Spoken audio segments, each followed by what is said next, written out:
받은 말씀은 우리 가야고분군 지금 세계유산 등재를 추진하고 있는데요. 가야고분군이 과연 어떤 그 세계유산적인 가치를 가지고 있을까?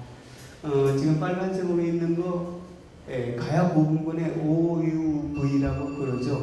여러분들 이미 다 익숙하시죠, 그렇죠? OUV. 저도 영어는 신통치 않습니다만 Outstanding, Universal Value라고 합니다. Outstanding, 밖으로 드러나는 이죠. 우리 한자말로 하면 현저한 이런 얘기가 될 거예요, 그렇죠? 그래서 현저한. Universal, Universal 그러면 우주 이런 것도 되지만 세계, 그렇죠? 세계의. 그 다음에 value라고 하는 건 가치죠, 그렇죠? 그래서 세계의 인류 앞에 드러내어서 보여줄 만한 가치라고 우리가 해석할 수 있습니다. 근데 그 가치, 어쨌든 오늘 그 가치에 대해서 OUV로 보통 세계유산 등재를 할 때 OUV를 따집니다. OUV가 어떠냐에 따라서, OUV가 통과되느냐 안 되느냐에 따라서 등재가 되거나 등재하지 않거나가 결정이 됩니다. 그래서 우리나라 말은 아니지만 OUV에 우리가 집중하고 있는 그런 겁니다. 오늘 말씀드릴 거는요, 이런 내용이죠. 그 다음에 보면 한 12가지 정도, 지금 가세 추진단 앞에 다시 좀 봐줄까요? 그래서 여기 보면 가세 추진단이라고 되어 있죠. 이게 원래 풀네임이요, 가야고분군 세계유산 등재 추진단 이렇게 되어 있어요. 길죠?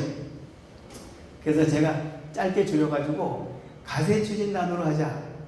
가세는 가세, 렛츠고! 라고 하는 거죠. 거기에 좀 맞춰가지고 가세 추진단으로 간단하게 줄여서 그 명칭도 좀 귀엽지 않습니까? 그래서 좀 그렇게 쓰자 그랬는데 벌써 몇 년 지나는데 그렇게 활용을 잘 하고 있지 않는 것 같아요. 어쨌든 그래서 저는 가세 추진단이라는 말을 씁니다만, 다음요. 가세 추진단에서 지금까지 가야고분군을 과연 세계 인류 앞에서 내놓을 만한 가치가 어떤 항목들이 있을까? 지금 고민 중에 있습니다.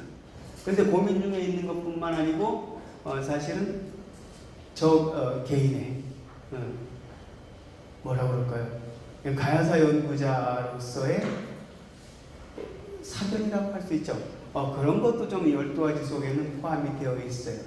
이런 것을 OUV에 포함시키면 세계유산 등재에 조금 더 유리하게 작용되겠다, 그런 생각을 했거든요.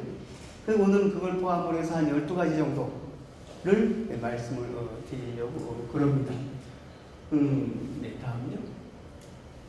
요건 지금까지 지나온 경과인데, 여러분들 되게 또 아시기도 해요. 2011년부터 사실은 경상북도 고령의 지산동 고분군이 사실은 시작을 했습니다. 그런데 같은 시기에 경상남도에서도 조금 늦어가지고 시작을 했어요.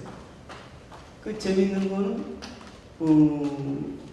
4년 뒤에 2015년에 잠정 목록에 등재가 됩니다. 2015년에 잠정 목록으로 등재가 됐습니다. 그래서 저희가 잘 몰라가지고 잠정 목록에 등재되면은 이제 금방 세계유산이 되는구나 그렇게 생각했거든요. 근데 그 다음부터 지금 5년의 세월이 또 지나오고 있습니다. 중요한 경과 중에는 처음에 고령 지산동 고분군이라는 이름, 그 다음에 하만 마리산 고분군, 김해의 대성동 고분군, 경남의 대성동 고분군과 마리산 고분군 두 개를 합해가지고 세계유산 해달라 그러고 경남에서는 냈어요.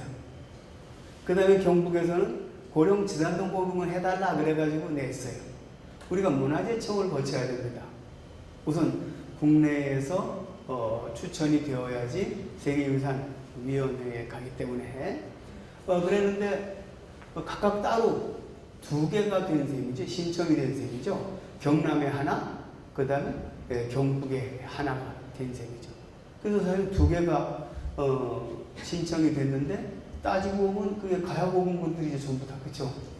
그러니까 야 지산동이나 마리산 대동동이나 이거 다 가야고분군인데 이 한 나라에서 대한민국이라는 상표를 붙여가지고 나가는데 둘 다 또는 3개 고분군이 이름은 다르지만 같은 가야고분군 아니냐. 그래서 그런 가야고분군 하나로 하자. 그래서 문화재청에서는 가야고분군 하나로 이름을 정했습니다. 근데 그 다음에 보면은 중간에 보류가 됩니다. 뭘 보류가 되냐면 처음에 문화재청에서 우선 등재 추진. 그러니까 우리가 이 세계유산에는 우리 후보들이 너무 많죠. 많이 있습니다. 뭐 문화유산도 있고 자연유산도 있고 자연유산 같으면 여러분들 뭐 무슨 갯벌이라든지 그렇죠. 그 다음에 이제 최근에 됐습니다만 한국의 서원이라든지 한국의 산사라든지 그렇죠. 이런 것들도 되고요. 그래서 지금 우리나라 문화재청이 세계유산 추진 등재를 위해서 신청을 할 때 대기자들이 사실은 쭉 있습니다. 그 중에서 우선순위를 받아야죠. 그래서 사실은 2015년에 잠정 목록 등재가 되면서 3개 고분군 이름을 합해가지고 가야고분군으로 하고 가야고분군을 우선 대한민국의 이름으로 세계유산 등재위원회에다가 추천을 하겠다. 그렇게 결의를 했어요. 그것도 2015년 일이거든요. 그래서 이제 추진이 됐는데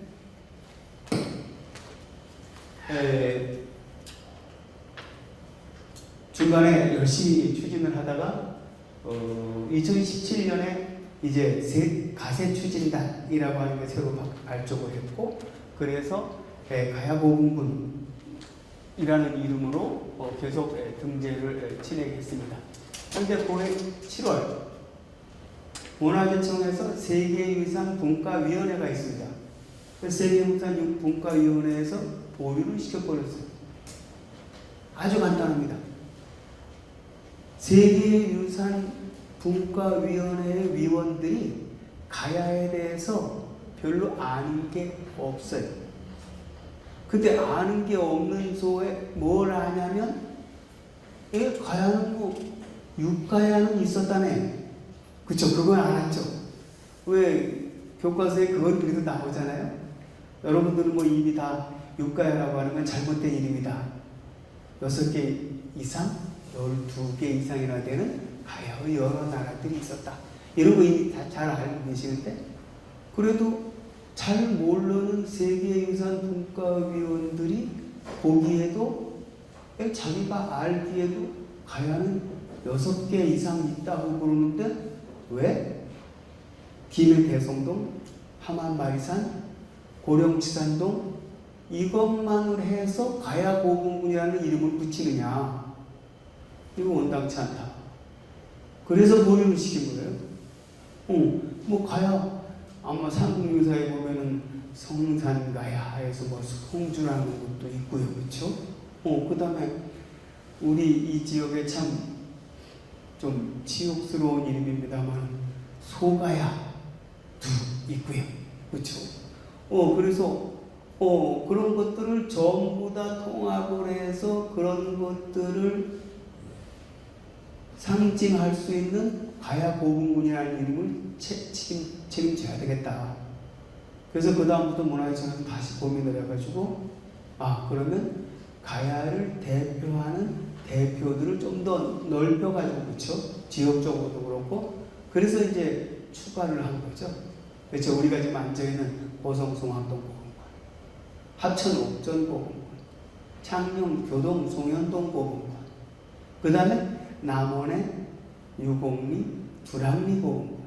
그건 행용구역 명칭이 두 개인데 보금군은 하나입니다. 이게 새로 이제 추가가 됐죠, 그렇죠? 그래서 4개가 추가가 돼가지고 7개의 보금군이 그 정도면 가야 전체를 대변할 수 있는 그런 문화유산이 되겠다. 그래서 이걸로 지금 추진을 했습니다. 근데 또 덜컥 지금 작년이죠. 작년에 또 7월에 보류가 됐습니다. 무슨 문제냐? 오유부위의 문제입니다. 오유부위. 아까 얘기했죠? 가야 보금군이라고 하는 게 세계 인류 앞에서 드러내서 인정받을 수 있는 가치가 분명하지 않다. 납득을 잘 지키기 어려울 것 같다. 그래서 좀 더 고민해라. 그리고 되돌려 보낸 거죠. 금년에 이제 7월 달도 한번 해야죠. 이제 다다음 달 한번 이제 또 해야 됩니다. 다다음 달 통과 안 되면 큰일 납니다. 그래서 지금 이 오유부위에 대해서 아마 머리를 짜고 있는 모양입니다.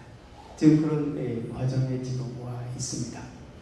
아까 보여드렸던 12개 중에서요. 우선 첫 번째는 인류사적 의미의 가야보금군이라고 하는 게 아마 세계 인류 앞에서 드러낼 수 있는 첫 번째 가치가 되야 될 거다. 이런 거죠. 아까 말씀드렸지만 이번 지금 가세추진단이 드러내고 있는 오유부위도 있고요.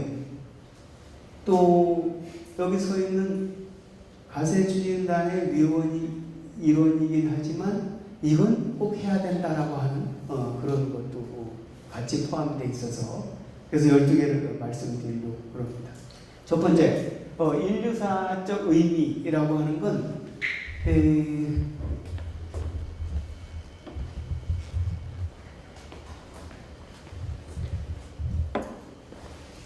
only one이라고 하는 게 의미가 제일 중요한 것 같습니다. 지구상에 인류 앞에 가야라고 하는 건 하나밖에 없다. 당연하죠. 어쨌든 가야 하나밖에 없는 거죠. 가까이에 있는 백제도 있고 신라도 있고 그리고 또 한민족의 고성한 고대 국가로서 고구려도 있고 그렇죠?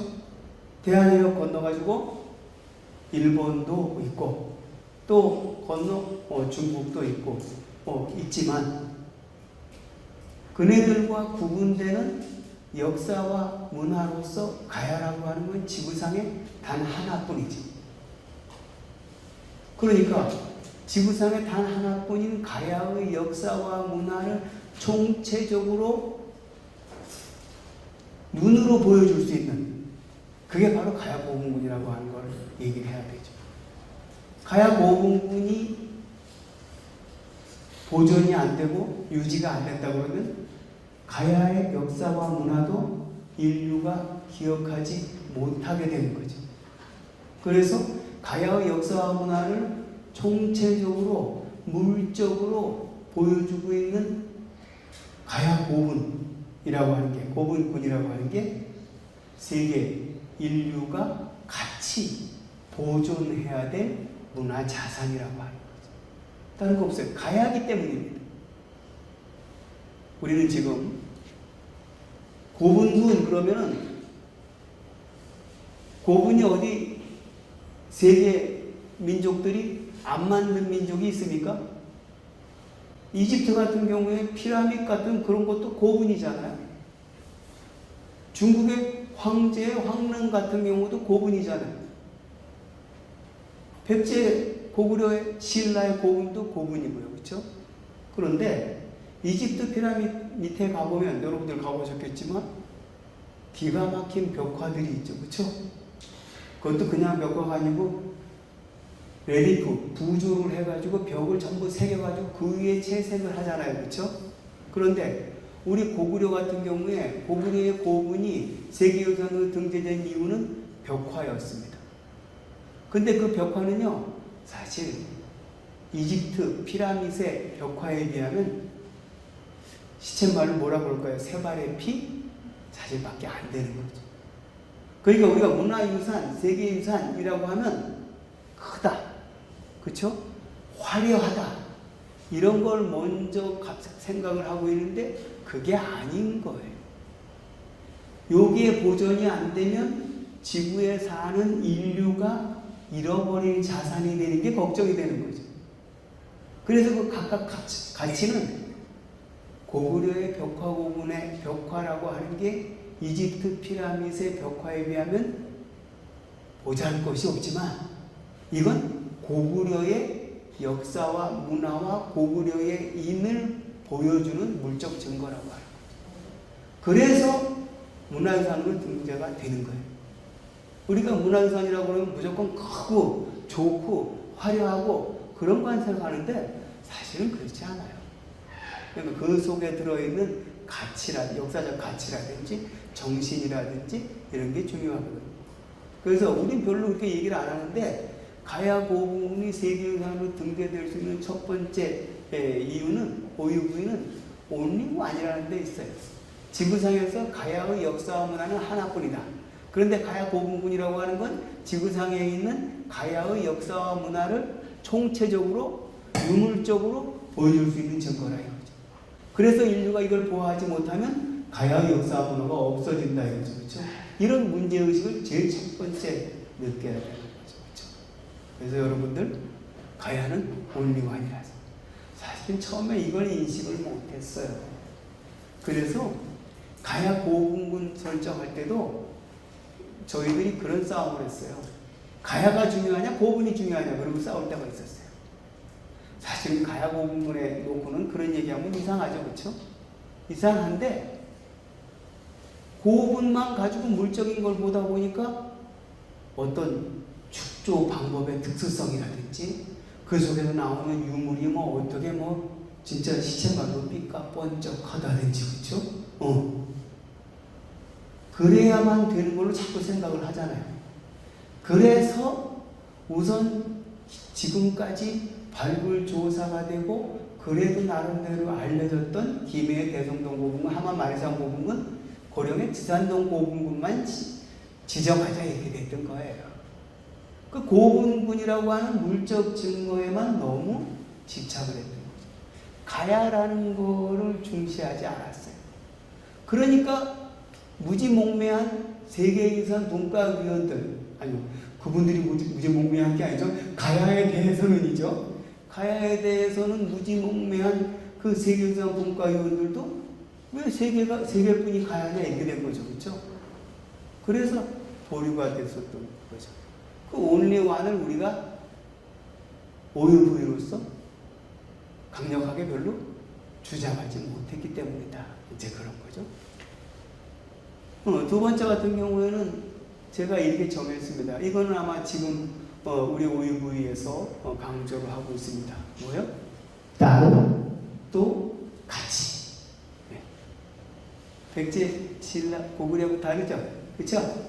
변한, 진한 12개 나라, 54개의 나라들을 뭉쳐가면서 백제가 되고 신라가 됐잖아요.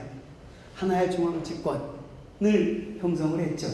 가야는 그렇지 않죠. 그렇죠? 각각 달라요. 다른데 이래 보면 경주에 있는 신라 스타일의 부분이 밑에 대각 부분에 교차되는 창을 뚫는다고 그러면 여기가 조금 그렇지만 2단의 그 대각에서 있어서 직렬로 그쵸? 교차하지 않고 직렬로 창을 뚫는 그런 경향성을 보이죠. 옛날에 김원룡 선생이 그 낙동강 동서를 구분을 하면서 낙동강 동쪽에는 두 창이 교차, 낙동강 서쪽에는 직렬, 이렇게 얘기를 구분을 했죠. 100% 맞지는 않아요. 한 90% 정도는 맞는 얘기인데 어쨌든 간에 가야 문화라고 하는 건 각각 좀 모양이 다르죠. 우리 고성 스타일이라든지 고령이라든지 하만이라든지 참령 조금씩 다릅니다. 그렇죠? 다르면서도 대각의 직렬로 구성을 한다든지 그런 공통점이 또 있습니다. 그렇죠? 그래서 이런 것들은 각각 지역별로 차이가 있죠. 차이가 있으면서 신라 것하고 또 구별이 되죠. 그렇죠? 사실 가야사의 전개가 그랬던 거죠. 우리는 뭐 가야연맹이라고 하는 거 여러분들 뭐 교과서에서 그냥 배웠어요. 그렇죠? 그래서 지금도 가야사에 대해서는 하나도 아는 게 없는 사람인데도 가야연맹이라는 게 입에 붙어 있습니다. 근데 이제는 우리 학계에서 그렇고 교과서가 아마 고쳐져야 되겠죠. 우리 고성, 도상팔국, 그렇죠? 김해의 가라국, 또 어떤 논자는 하만의 아라국을 공격을 한 포상, 우리말로 하면 객가입니다. 그렇죠? 객가의 여러 나라들이 공격을 했던 그런 전쟁이 있죠. 그건 가야들이 싸운 거 아닙니까? 상대가 하만의 아라국이든지 김해의 가라국이든지 전부 다 같은 가야예요. 그렇죠? 쟤네들끼리 싸웠죠. 그렇죠? 그래서 운명 공동체와 같은 가야 연맹이라는 건 없었다라고 하는 게 이제는 학계에서 통솔이 되어 있습니다. 그래서 가야 연맹설이라고 하는 건 이제 고쳐야 되겠는데요. 그런 거예요. 이합 집산과 같은 그런 양상을 보여주죠. 포상팔국처럼 고성을 중심으로 한 이 객가의 여덟 나라들이 모였었죠. 그렇죠? 그 다음에 또 흩어지죠. 하만에서 국제회의를 열면서 거기에 또 모이죠. 또 신라의 백제의 각각 각계격파를 당하죠. 그렇죠? 이런 거예요. 가야의 역사라고 하는 거, 전제라고 하는 거는 이합 집산의 역사입니다. 그런데 바로 가야 고분군이 이합 집산의 역사와 문화를 보여주고 있는 거죠. 그래서 우리가 공통성을 추출할 때 굉장히 힘든 것도 7개, 그렇죠? 고성 송악동 고분군을 중심으로 해서 7개 고분군에 다 일률적인 공통성을 추출하기는 어렵게 됐습니다. 그러면 각각의 약간의 차이가 있다. 그렇잖아요. 지산동 고분군에서는 주인공 옆에 여러 무덤들을 만들고 순장박들을 만들고 뚜껑을 한꺼번에 씌웠습니다. 그렇죠? 근데 우리 옆에 송악동 고분군은 어때? 봉토를 해가지고 거기에서 다시 파고 들어가서 무덤을 각각 쓰고 있죠. 그렇죠? 축적 방법이 다르잖아요. 그러면 이걸 어떻게 같이 가야 해야 되느냐? 그걸 수렴할 수 있는 방법? 따로 또 같이인 거죠. 그렇죠? 사실 다른 사례가 있어요. 어디? 그리스 문명 같은 경우가 그렇죠. 스파르타하고 아테네하고 다르잖아요. 그렇죠? 근데 그리스 문명인 거죠. 그렇죠? 그래서 우리가 그런 그 개념은 가지고 가야 고분군의 오요부위를 추출해야 될 거다. 그래서 쉽게 말해서 제가 따로 또 가치라고 주장을 했는데 이건 아마 가세의 추진단에서도 보고서에 열심히 이건 반영을 해서 쓰고 있습니다. 그 다음에는 사실 이것도 처음부터 문제가 됐었습니다. 제가 개인적으로 말씀을 드리는 건 저는 가야 역사지구로 세계유산 등재를 가자 했어요. 고분군만 하지 말고 왕궁도 있고 고분군도 있고 생산시설도 있고 그렇죠? 교통 관련의 도로라든지 그렇죠? 이런 시설들을 다 모아가지고 가야 역사지구로 가자 이런 생각을 했어요. 가야가 중요하다 이런 생각을 하고 그랬더니 에이 가야에 무슨 왕궁이 또는 왕성이 그런 개념이 아직 쉽지 않을 때였죠. 그렇죠? 그래서 우선 고분군만 가지고 하자. 그래서 고분군으로 가자 이렇게 했던 건데 사실은 지금 좀 약간 후회를 하고 있어요. 보면 이 가야 고분군이라고 하는 건요 왕궁과 거의 밀접한 관계에 있습니다. 그래서 왕궁과 그 다음에 고분군이라고 하는 건 세트로 왕도 그렇죠. 가야의 서울을 구성하게 되어 있는 거죠.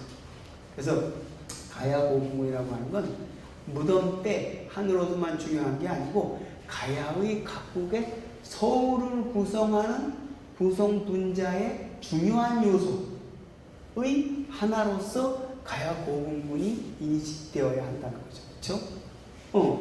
김해 같은 경우에 지금 봉황동 유적이 있고 좀 더 점선으로 해서 왕성 추정 라인이 왕궁의 그 성 추정 라인이 있습니다. 보면 지금 여기가 여기입니다. 그런데 여기 왕궁 자리죠. 왕궁 자리인데 지금 대성동 고분군은 여기 있습니다. 그러니까 왕릉 묘역인 대성동 고분군과 그 다음에 왕궁이 인접해 있어서 이 가락국의 서울을 구성하는 인자로서 각각 들어가 있다는 걸 우리가 생각해야 되는 거죠. 함안 같은 경우도 마찬가지입니다. 지금 마리산 고분군이 있는데 이 마리산 고분군에 대해서 여기 지금 왕궁 추정지라고 지금까지 불리웠다가 바로 그렇죠? 작년에 몇 월 달입니까? 뭐 9월 달인가? 가야리 유적이라고 해서 가야문화재연구소가 적극적인 발굴을 통해 가지고 여기 왕궁 추정지로서 인정되었고 그게 국가사적으로 새로 지정이 됐습니다. 즉 이 마리산 고분군이라고 하는 건 여기 왕궁 추정지에서 보면 여기가 밑에 좀 낮아요. 여기는 마리산이니까 좀 높죠.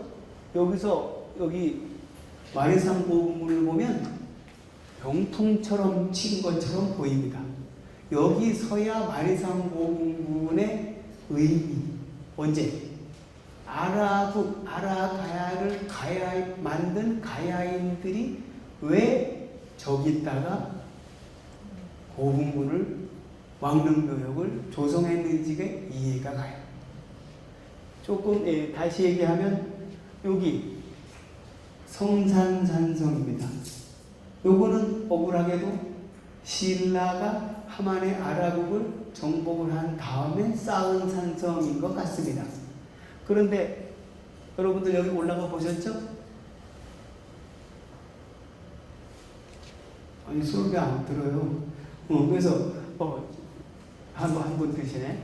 여기서 여기 마리산 고분군 내려다 보신 적 있습니까? 이게 봐야 돼요. 내려다 보면 여기서 내려다 보는 거는 쉽게 말하면 아라가야의 왕릉묘역을 깔아보는 느낌이 됩니다. 왕궁에서 마리산 고분군을 보면 우러러 보는 평풍처럼 펴집니다. 선생님 여기 보여요? 안 보여요? 그렇죠? 이런 그 왕성을 구성하는 이런 입지 같은 것들이 가야인의 입장에서 좀 생각을 해야 돼요. 우리가 그런 생각을 별로 안 해요.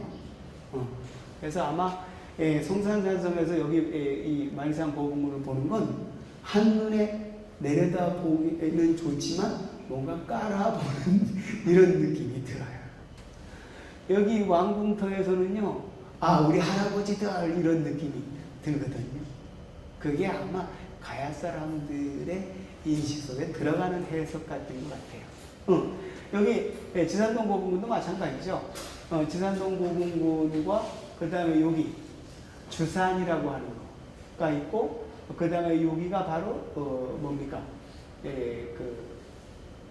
지금 왕궁자리라고 생각되는 이른바 고령향교가 앉아있는 자리입니다. 최근에 이 옆에서는 연조리에 조그만 그 주택 그 건설을 하다가 아마 왕궁의 그 해자라고 생각되는 구조가 일부 확인이 됐습니다. 그래서 여기도 이제 왕궁 얘기를 해야 되고, 역시 다시 말하면 이 가야 고분군이라고 하는 건 이 무덤 자체뿐이 아니고 가야 각국에 있어서의 왕도를 구성하는 데 왕궁과 대비를 해서 왕도의 구성 분자의 하나로서 그 가치를 우리가 추출해내야 되겠다. 그런 거죠. 그렇죠?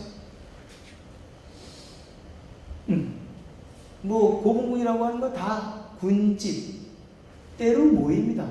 무덤 다 그렇잖아요. 우리 뭐 지금도 공동묘지 가면은 다 모여 있죠. 모여 있는데 그 안에 모여 있는 가운데 조금 특별한 그런 내용들이 있습니다. 지금 대성동 고분군 발굴했던 조사 구간들을 색깔로 표시하고 있는데요. 이 각각 옆에 있는 것들을 세부도로 보면 이런 모양이죠. 좀 작고 흐려서 잘 안 보이지 하지만 여기에서 보이는 건 전시대의 무덤을 파괴하고 들어가서 우리가 중복이 된다고 그러죠. 대성동 고분군 그 노출 전시관 여러분들 가보셨죠? 거기에서 39호분이 29호분을 파괴하고 들어가서 중복되어 있는 거 볼 수 있죠? 29호분과 39호분은 손자와 할아버지, 아들과 아버지 관계에 있는 그런 무덤인 거죠. 손자가 아들이 아버지의 할아버지의 무덤을 파괴하고 쓴다. 이런 괘씸한 놈들. 그런데 과연 그런 거냐? 그렇죠? 여러 가지 그 쟁점들이 되기도 했지만 간단히 말하면 이런 거예요. 죽은 다음에 할아버지의 아버지의 품으로 돌아가는. 간단히 말하면 대성동 고분은 가락국의 왕릉묘역입니다. 왕릉묘역 중에서도 각각 집안들이 다르겠죠, 그렇죠? 큰 집도 있고 작은 집도 있을 거 아니야. 근데 큰 집 사람들끼리 모여 있는 거죠. 큰 집에 아버지하고 아들하고 손자하고 그것들을 전부 연결한다고 하는 그런 생각이 있었던 것 같아요. 그래서 군집을 하는 그런 뭡니까? 장제, 그 다음에 묘역의 조성을 택한 거죠. 그러니까 우리 지금 생각으로는 할아버지, 아버지 무덤을 파괴하고 지 무덤을 쓴단 말이에요. 그래서 예전에는 그런 잘못된 생각이 있었죠. 뭐야? 새로운 정복자가 등장을 해서 이전에 있던 권위를 무시하기 위해서 그 무덤을 파괴하고 쓴다. 노출 전시관에 있는 39호분이잖아요. 근데 39호분에 있는 노형톡이라고 하는 거, 그 다음에 29호분에 있는 노형톡이라고 하는 거, 같은 집안 톡이에요. 같은 집안 톡이니까 이게 할아버지하고 손자라는 편년, 연대를 짜는 것도 가능하죠. 그렇죠? 갑자기 북쪽에서 내려와가지고 새로 파괴하고 쓴 사람은 밥그릇도 다르잖아요. 밥그릇이 같으니까 할아버지 무덤이고 손자 무덤인지 알잖아요. 연대가 짜지잖아요. 그렇죠? 갑자기 여러분들 지금 식당에 가가지고 조그만 얘기지만 조선 쪽에 가가지고 서빙하는 거 보면 금방 티 나죠. 그렇죠? 근데 이건 그렇지 않단 말이에요. 어쨌든 대성동 고분군에 이 군집하고 있는 겉으로 때로 모이는 것 말고 그 안에서도 그렇죠? 각각 이런 군집하는 요인에는 가야인들의 특별한 정신세계를 반영하고 있다는 거죠. 그렇죠? 아니요, 이거 지금도 있어요. 그러니까 이게 문제 지금 말이 길어지는 거. 저는 생각 안 하고 왔던 말이 지금 갑자기 성주의 태실이 생각이 팍 나는 세종대왕 태실. 그렇죠? 아시죠? 거기 보셨죠? 거기 뭡니까? 수양대군 것도 있고 금성대군 것도 있고 양녕대군 것도 있고 다 있잖아요. 단종구까지 있잖아요. 그렇죠? 같은 집안이 태실이 다 모이죠. 간단히 말하면 그렇죠? 조선시대에는 그런 게 있었다고. 우리가 그러한 가야인의 정신세계를 반영하는 걸 바로 이 군집이라는 특성에서 드러내줘야 돼요. 이거 다른 나라에 없는 거죠. 그렇죠? 다른 나라도 고분군이라고 해서 때로 모이는 건 마찬가지인데 그렇잖아요. 이집트에 가면 피라미드가 있는 기자 피라미드 그러면 기자에 모여 있죠. 또 이쪽에 무슨 피라미드입니까? 그 피라미드에 가면 또 거기만 또 모여 있죠. 그러니까 이런 군집은 다른 전 세계의 고분군에서도 동일한데 이 안에서 가령해서 한 집이 모일 거라든지 그렇죠? 그 다음에 보령 지산동 고분군 44호에서는 순장들 어떤 직역을 가진 사람들이 같이 군집을 해서 모인다든지 그렇죠? 이런 상황들 자, 그럼 송악동은 어떻겠습니까?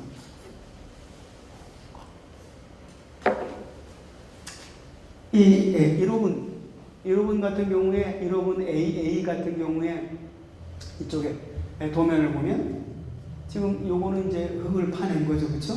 파내가지고 위에 쌓아 올린 거죠. 그래서 그 산을 만든 다음에 조산을 한 다음에 여기에 이제 각각 파고 들어가서 이 분묘를 축조를 한 거죠, 그렇죠?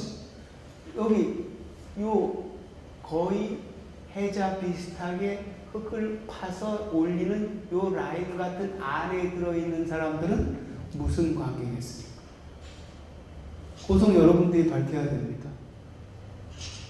왜 요 라인 안에 이 사람들이 군집을 하고 있는지, 그래야 가야 사람들의 정신세계를 밝힐 수 있는 거예요.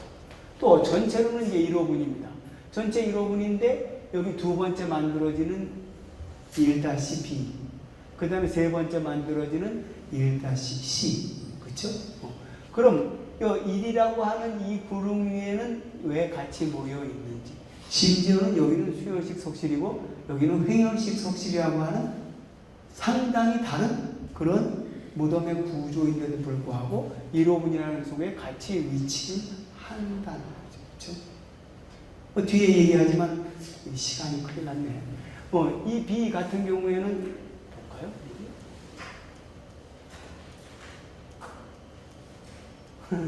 이거 언제 할까요? 이거 그쵸? 1B 그쵸? 우리 맨 저쪽에 있는 거, 북쪽에 있는 거, 그거 큐슈형 석실이잖아요, 그쵸? 횡열식 석실. 그 다음에 안에 주치를 빨갛게 해가지고 그쵸? 아주 특별하죠. 어떻게 말하면 외계적인 그 뭡니까? 특징이 아주 드러나 있는 그런 거죠. 제가 책에서 뭐라고 그랬어요?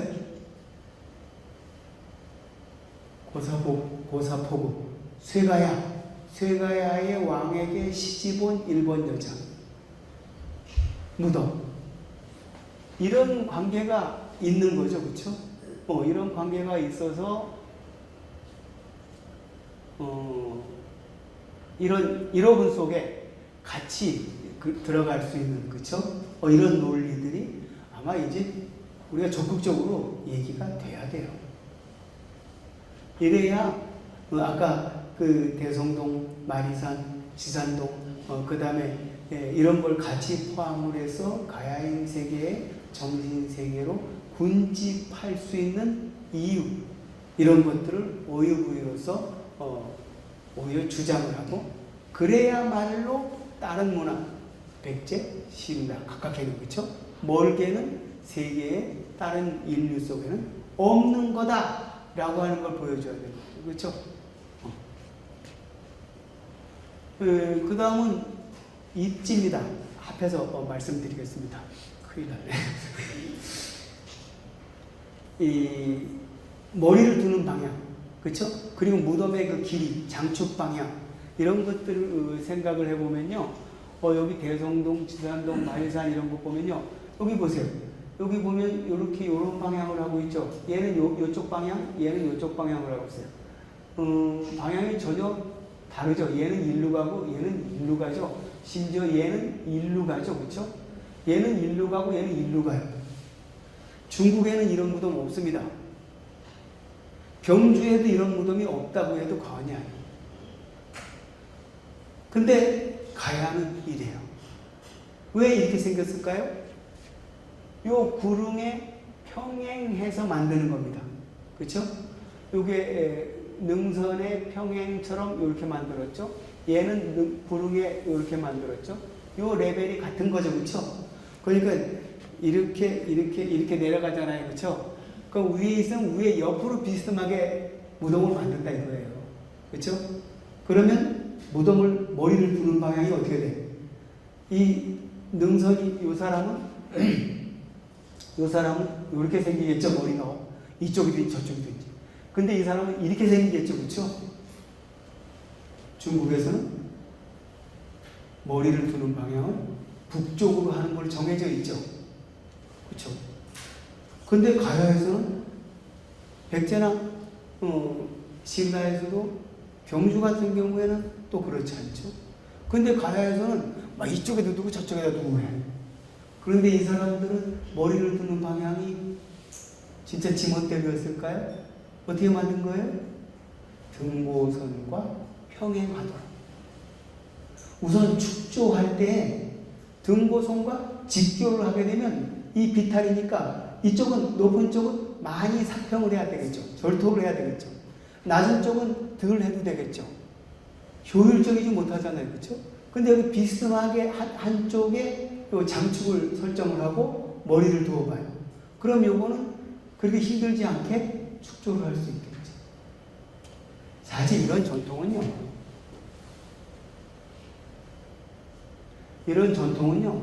우리 어디 갔어요? 이미 지성명 선사시대에 구릉의 그 선이라든지 아니면 옆에 있는 강의 흐름, 그렇죠? 바다의 위치라든지 이런 것을 염두에 둔 장축 방향의 설정과 침향을 결정했던 거죠. 어디에 서 중국의 동서남북이라고 하는 방위하고는 관련이 없다. 가야에서는 자연적인 이 구름이라고 하는 강이라 흐름이라고 하는 바다라고 하는 자연 순응적인 입지를 선택을 하고 고분을 축조를 했다. 이건 가야 고분문의 오유부에 하나 얘기해야 되는 거 아니에요? 침향 같은 경우에는요, 우리가 난 왜 이거 제가 어느 분야를 얘기하면 그렇지만 하여튼 왜 이런 거 연구 안 하는지 모르겠어요. 이 색깔 칠한 거 전부 다 제가 보고서에서 정리한 거예요. 대성동 고분문 보세요.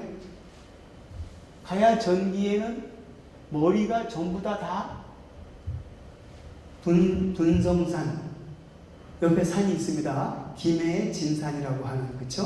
중심산이라고 하는 분성산, 분산이 있는데 다 그쪽을 보고 있어요. 가야 전기에는. 그런데 가야 중기가 되면 봉황동 유적 방향을 보는 게 상당히 많습니다. 봉황동 유적, 그쵸? 분성산 약간 있죠. 그러다가 다시 가야 후기가 되면 분성산 쪽이 많아집니다. 그렇죠? 머리를 어느 쪽으로 둘까? 봉황동 유적은 왕궁입니다. 처음에 분산이라고 하는 건 진산입니다. 처음에는 진산 쪽으로 머리를 두다가 그 다음에는 중간에는 왕궁, 자기가 살던 왕궁 쪽으로 머리를 두다가 그 다음에는 다시 분산 쪽으로 주산 쪽으로 머리를 두기 시작했던 경향성이 확인되는 거죠. 이거 지산동 고분문에서도 그런 경향성을 보입니다.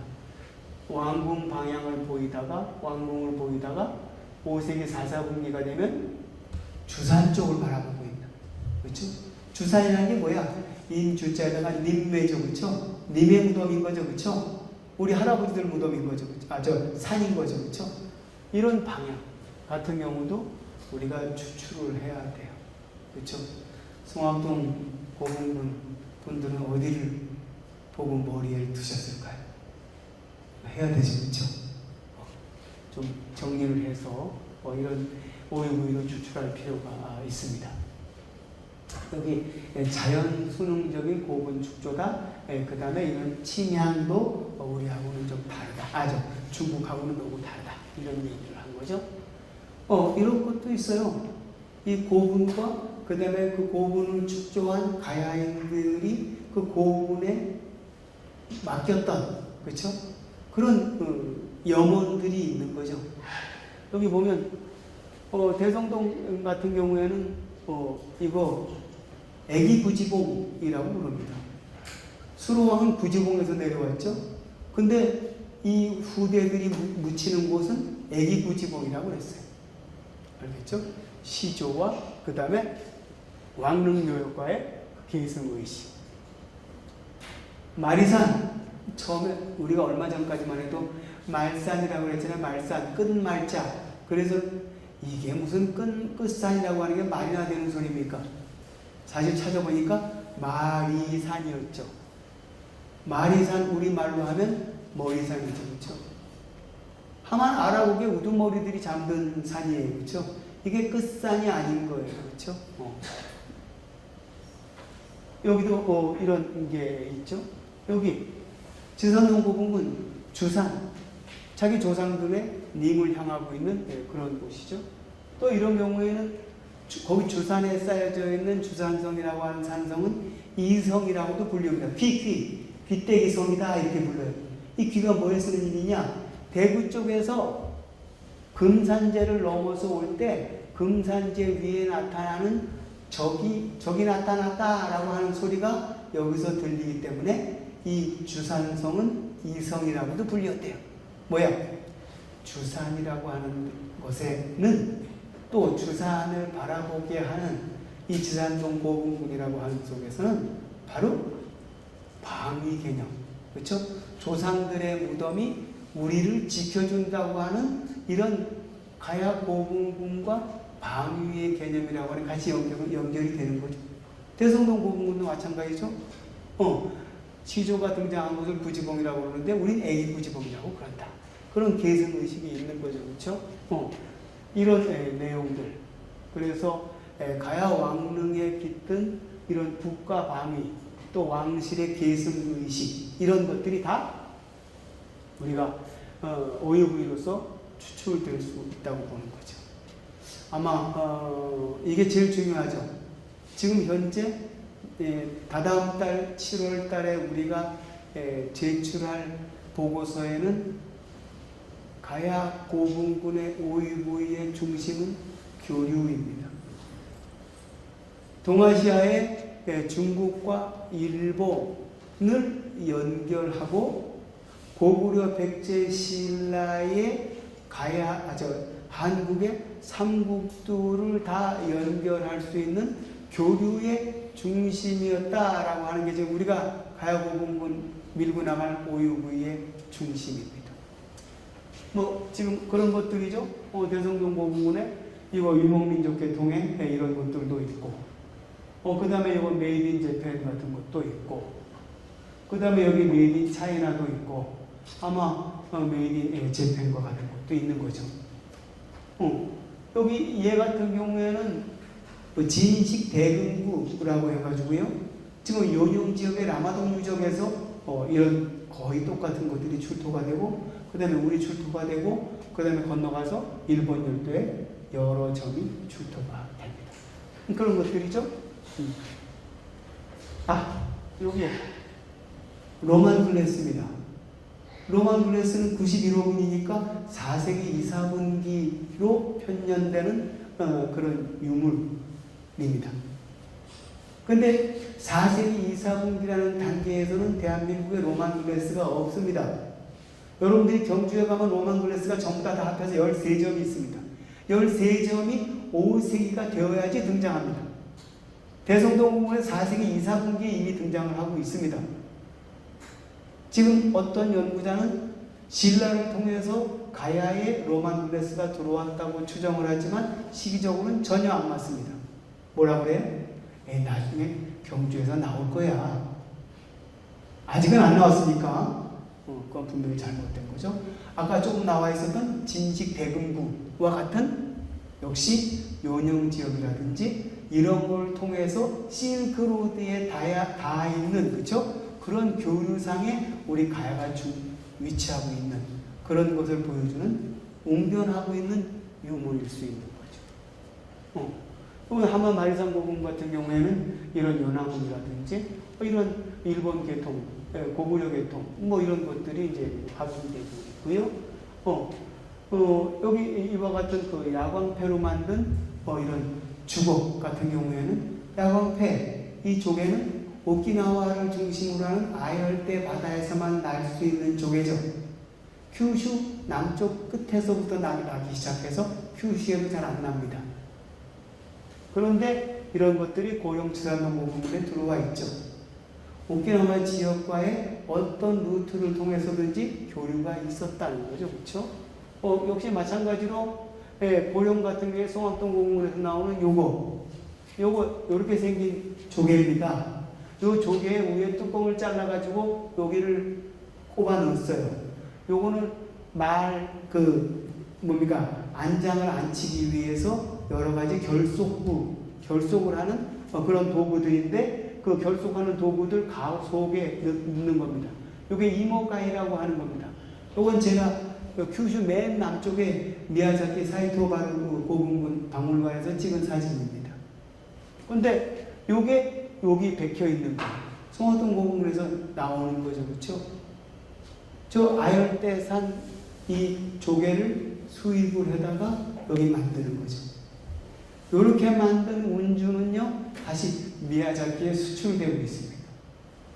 그래서 미야자키에서 출토되는 이런 십자금구, 일본에서는 십궁구라고 하는데요. 십궁구라고 하는 건 이건 가야 계통, 좀 더 넓히면 뭐 한반도 계통, 뭐 이런 얘기를 분명히 얘기를 합니다. 그러니까 아마도 이 조개를 가져와서 만들어서 다시 수출하는 것 같은 그런 게 우리 지역에서 확인이 되는 거죠. 제가 시간이 없으니까 이런 것들은 다른 지역이니까 얘기를 하고, 거류산성에서 내려다보면 우리가 이렇게 보이죠, 그렇죠? 우리 앉아 있는 데가 이렇게 보이죠. 사실 고성에 오면은 저희 오른쪽도 바다, 왼쪽도 바다, 앞에도 바다, 다 바다예요, 그렇죠? 고성반도, 우리말로는 곳입니다. 곳, 그렇죠? 곳.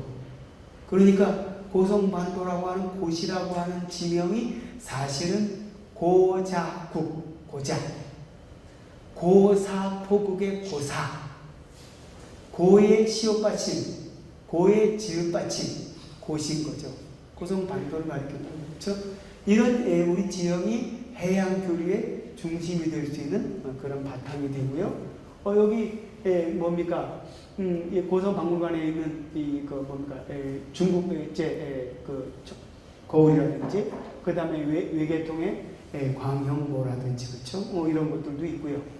이거 가야 내에서는 이건 검능형 행역이라고 해가지고, 이건 이제 주로 이제 대가야 계통, 우리가 보통 얘기하는데 송악동에서 나오죠. 가야 안에 교류를 얘기를 합니다.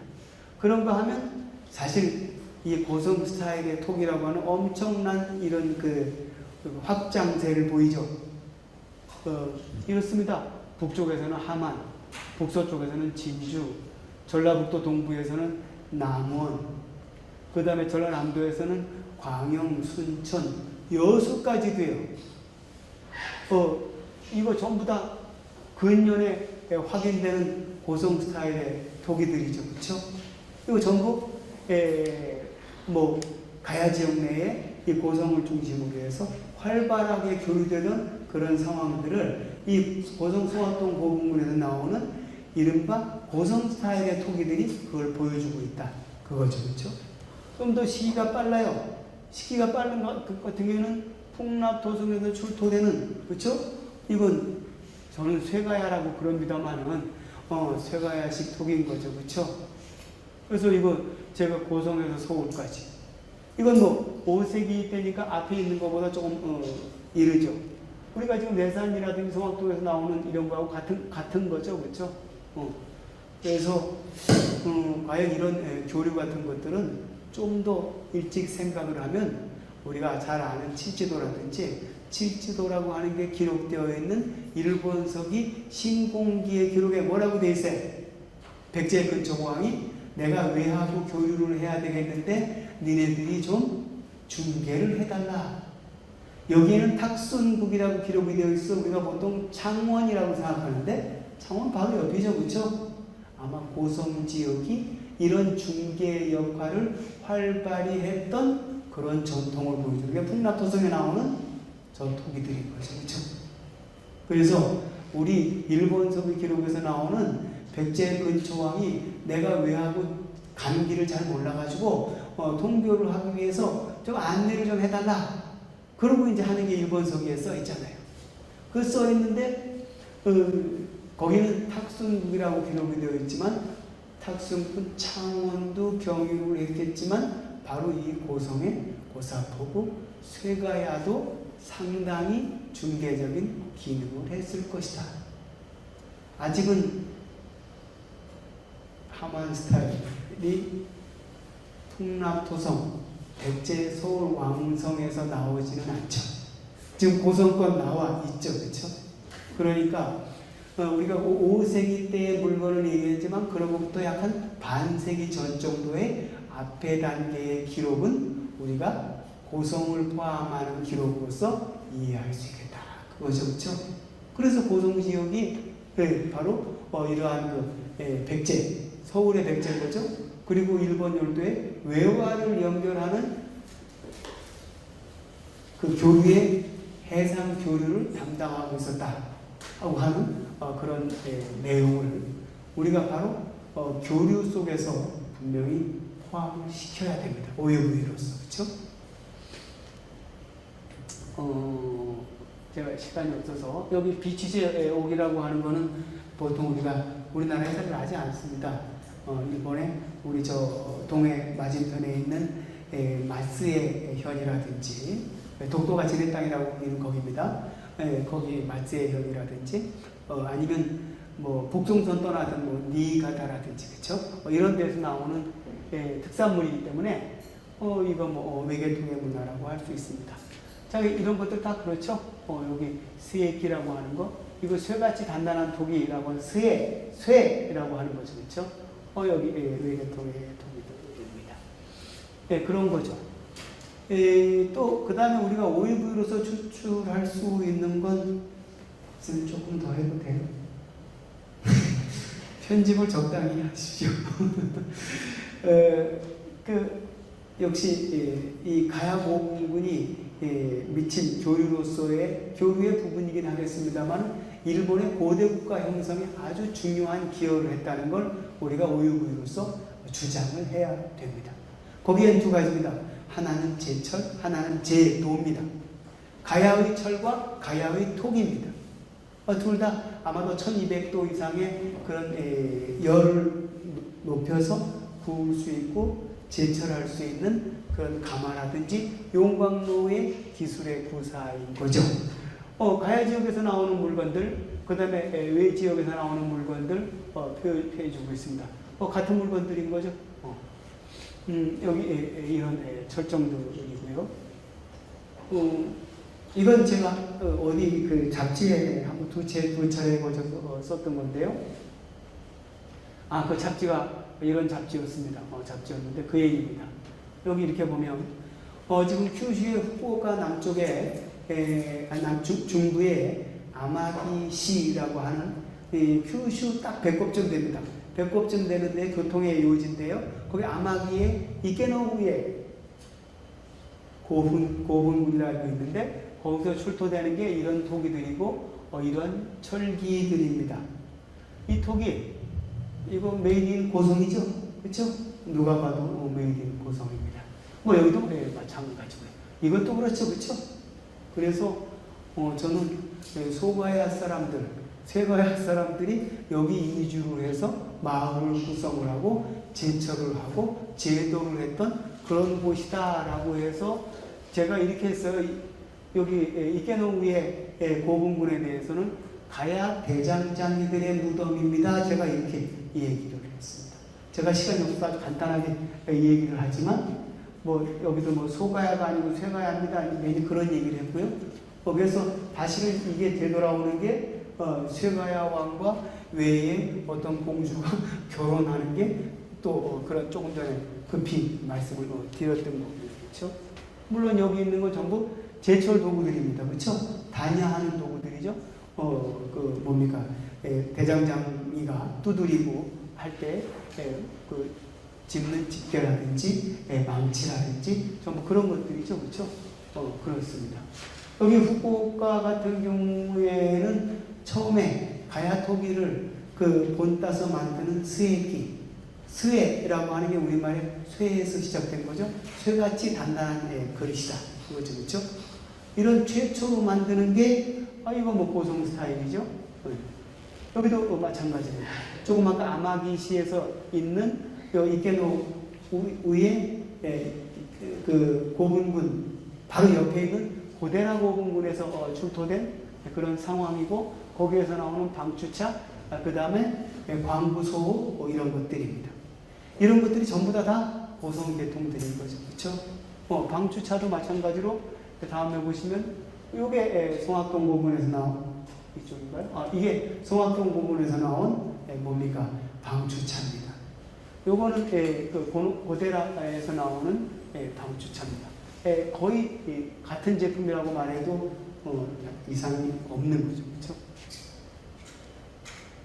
그렇죠? 지금 이런 것들을 하면은 아마 해상교류의 중심으로서 성악동 고분군을 중심으로 한 이 고사포구 이런 그 위상 같은 것들이 이 교류의 오이분 속에서 강조가 되어야 되겠다. 성악동 고분군에서 강조가 되어야 되겠다 하는 겁니다. 지금 사실 이거죠. 우리가 지금 별로 주목을 안 하고 있습니다. 중국에서 회도라고 하는 거 그런 걸 중심으로 해서 중국의 도기 문화를 받아들였습니다. 그런데 우리가 만드는 가야토기라고 하는 건 중국과 전혀 다릅니다. 아주 장기간을 가야토기를 쓰고 있죠. 우리가 다시 수용을 해서 다시 창작을 한 토기들이. 근데 이건 어디로 가요? 일본으로 가는 거죠. 전파가 된 거죠. 그렇죠?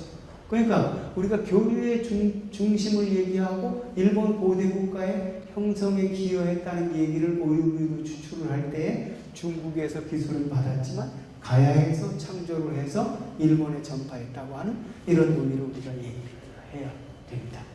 요거 대성동 고분군에서 나오는 황호형 토기라고 하는 거지만 요거는 오사카 남쪽의 이치스카 고분군에서 나오는 스에키라고 하는 초기 도질토기입니다. 근데 얘하고 같죠? 똑같죠? 그렇죠? 대신 얘는 콤파스로 동그랗게 잘 그렸는데 얘는 삐뚤빼뚤 그렸죠? 그렇죠? 얘는 B급 짝퉁입니다. 그렇죠? 그래서 이런 관계를 알 수 있고요. 지금 시간이 다 돼서 이렇게 말씀을 드릴 수밖에 없는데 중국에서 후용을 해서 가야에서 창작을 해서 그것들을 일본에 전파했다는 이런 내용들을 일본의 고대국가 형성과 그 다음에 이 해상 교류의 중심이었다라고 하는 걸 오유부유로 우리가 좀 내세워야 되겠다라고 하는 겁니다. 여기는 일본 열도에서 나오는 가야계통의 토기들입니다. 되게 많죠. 여기 한 점 한 점 이것들이 다 그 가야 계통의 토기들이 일본 열도의 규슈, 주고쿠, 긴키, 도호쿠까지 전부 다 출토가 되고 있죠. 그렇죠?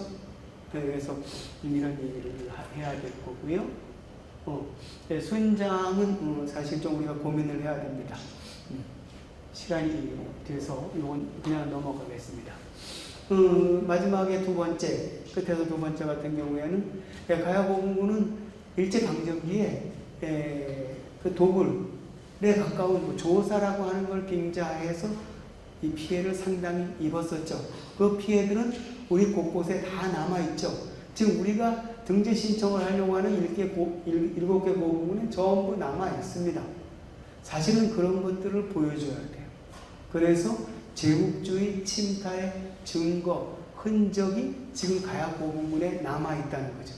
사실은 세계유산 등재에는 조금 시기가 지났을 수도 있습니다. 뭐가? 네거티브적인 요소. 우리 네거티브로서 세계유산에 등재된 건 대표적인 유물인 어디입니까? 아우슈비츠. 그렇죠?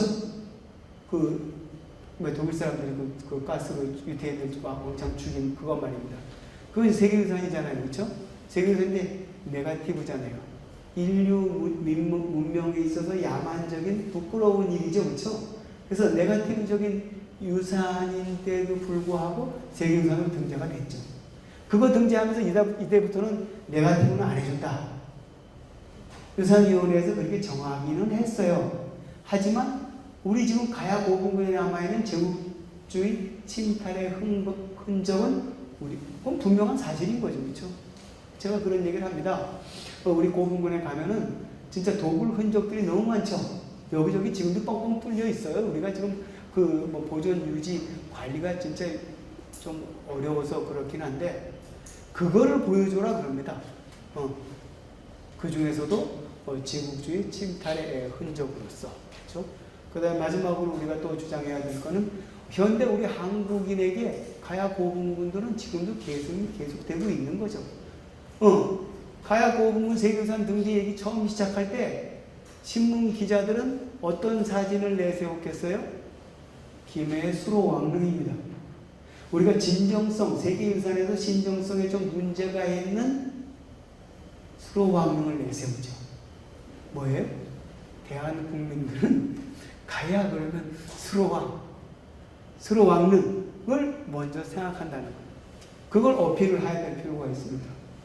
가야 고궁이라고 하는 현대 한국인 인식 속에 이렇게 자리하고 있습니다. 그게 중요한 겁니다. 여러분들 진정성이라고 하는 게 동시대의 물건으로서만 증명될 수 있는 게 아니고 지금 현재 한국인의 머릿속에서 그 사람들이 생각하는 가야라고 하는 걸 생각할 때 뭘 생각하느냐? 수로왕릉이다. 수로왕릉 가야고군이다. 라고 하는 걸 우리가 오유부유로서 주장할 필요가 있습니다. 오히려 세계유산위원회에서는요. 오히려 이게 더 먹힙니다. 무슨 얘기인가 하면 우리가 조선 왕릉 세계유산에 등재할 때 현지 조사를 하잖아요. 현지 조사를 할 때 두 군데에서 감동을 했습니다. 세종대왕 영릉 아닙니다. 동군은 아닙니다. 거창하고 잘 관리된 데가 아니고 어디? 선릉과 단종릉. 단종릉 형편없죠? 지금 좀 됐습니다만. 지금 선릉이라고 하는 거, 그 압구정동 네온사인 속에 들어있죠. 중국 위원이 갔어요. 우리는 거기 안 보여주려고 했습니다. 왜? 밤에 네온사인 속에 왕릉이 들어있으니까 도대체 얘네들 말이야 문화유산을 어떻게 유지하고 보존하고 있는지 도대체 이건 택도 없다. 우리 그럴까봐 안 보여주려고 했어요. 조선 왕릉 되게 많잖아요. 자기네들은 정해진 일정이 있고 그거 안 보여주려고 했고 보자고 그러는 거예요. 우리 망했다고 했죠. 근데 가가지고 평가위원이 중국 위원이 박수를 치고 감동을 했습니다. 뭘 감동을 했느냐? 여기 땅값이 얼마냐? 강남 압구정동이야. 땅값이 얼마냐? 그런데도 이거 부시지 않고 문화유산으로서 보호를 하고 있다는 게 짝짝짝. 단종릉 가니까 별 볼 일 없는데 애틋한 사연이 있잖아요. 스토리가 있잖아요. 그 스토리에서 짝짝짝. 그래서 조선왕릉이 세계유산에 등재가 되었다고 하는 얘기예요. 그러니까 우리가 생각하는 거 세계유산이라고 하는 거 말이에요. 더 거대하고 그 다음에 화려하고 삐까뻔쩍해야 되는지 좀 다릅니다. 생각이. 그렇죠? 그래서 아마 지금 현대인의 머릿속에 들어있는 가야의 인식으로서 가야고궁이라고 하는 게 이런 자리에 있습니다. 라고 하는 것도 오이부이 속에 넣어줘서 또 강조해 주는 게 또 어떨까? 이런 생각. 이거 어떨까라고 지금 얘기하는 건 가세 춘장에서 이거 안 해요. 안 하는데 어떨까 하는 제 생각이었습니다. 굉장히 길죠. 뒤에 맺은 말도 있는데 앞에 한 거 저기 하니까 그렇습니다. 그래도 저는 생각보다는 굉장히 짧게 한 셈이네요. 어쨌든 돌아오는 7월 달에 우리 문화재위원회에서 좀 우선 등재가 승인이 나서 내년 또는 내년 후년 우리가 빨라서 좋은 건 아닙니다. 처음에 우리가 이 사업 시작할 때 저희들은 속으로 그랬어요. 세계유산 등재는 좀 천천히 됐으면 좋겠다. 세계유산 등재를 앞에 두고 보니까 지금까지 쳐다보지 않았던 가야고궁분들이라고 하는 가야유산들을 새로 보존하고 정비하고 있지 않습니까? 그렇죠? 그래서 오히려 등재가 기간이 길어지면 더 이 가야의 문화유산들이 가야고궁분들이 보다 더 잘 보존이 되고 유지가 되고 정비가 될 수 있고 아니냐. 그래서 우린 속으로 그렇게 생각했거든요. 그래서 어쨌든 간에 내년이든 내후년이든 간에 이러한 과정을 잘 통해서 세계유산으로 좀 등재될 수 있었으면 하는 그런 바람이 있습니다. 이상 제 얘기는 마치겠습니다. 고맙습니다.